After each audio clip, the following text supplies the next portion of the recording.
All right, let's journey into what might just be the most important and honestly the least understood territory of your life. We're talking about the final frontier of your own brain development, and it's happening right now in young adulthood. Now, our guide for this entire journey is some absolutely brilliant research. It all comes from a book chapter called The Social Brain in Young Adulthood, and it's written by a powerhouse international team, Tetlin Ong, Zha Zatun, and Kaung-Wai Yan Lin. Everything we're about to cover is built on their incredible work. So, let me just ask you something. We hear so much about the teenage brain, right? All that drama and change. But what if I told you that the most crucial, the most defining period of your brain's growth is happening right now, long after you've left high school behind? That's because we are zeroing in on this really unique window, young adulthood. We're talking roughly from age 18 to 30. And this is not just adolescence part 2. Oh no. Neuroscience shows us this is a totally distinct period where your brain finally hits full maturity, literally forging the pathways for the person you're going to be for the rest of your life. So, this brings us to the first huge thing happening inside your head right now. It's this fundamental shift in power, a move from a brain that runs on impulse to one that is guided by intention. To really get this, you gotta meet the two main players.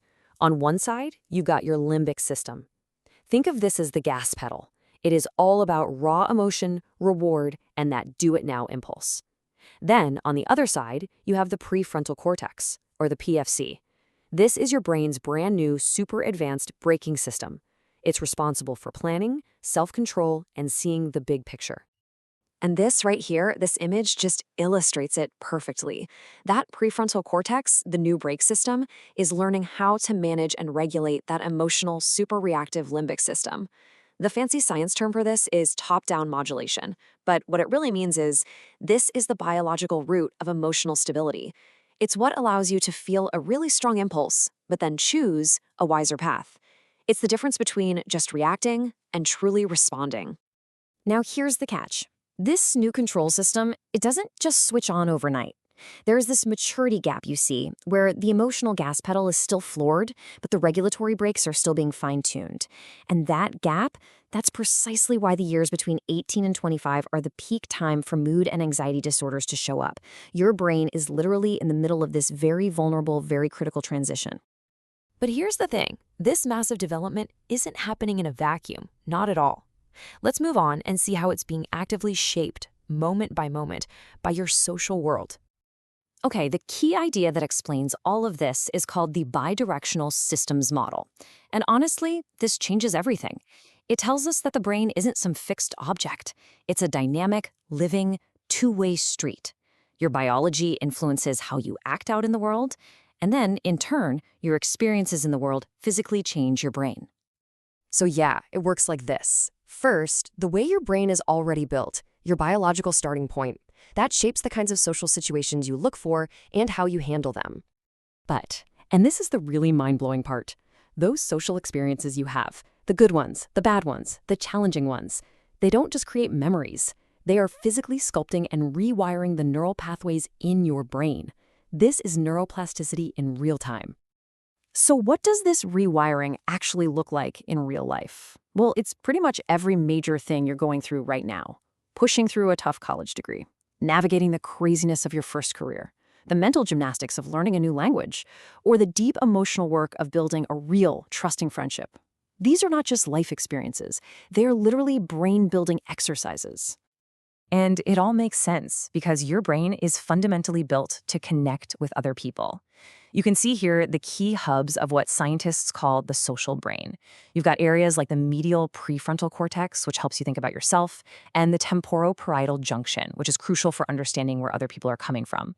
Together, they create this network that gives you the ability to feel empathy and form those deep, intimate bonds that really define our adult lives. And look, the stakes here could not be higher. It's like two different paths. When these social brain networks are firing because of healthy connections, the result is social bonding, emotional security, and just long-term well-being. But when they're starved by disconnection and isolation, it leads down a totally different path. A whole mess of problems like stress dysregulation, loneliness, and some really significant psychological risks. Which brings us to our final and, I think, most empowering part of this whole story. You are not just a passenger on this journey of brain development. You are the architect. If you remember one thing from this entire explainer, let it be this. This whole process, it is not passive. It's not just something that's happening to you. That ability for your brain to be rewired by your experiences, neuroplasticity, that is your superpower. You can consciously, intentionally influence the direction of your own brain's growth. So how do you actually use this superpower? Well, the research points to 3 really powerful actions.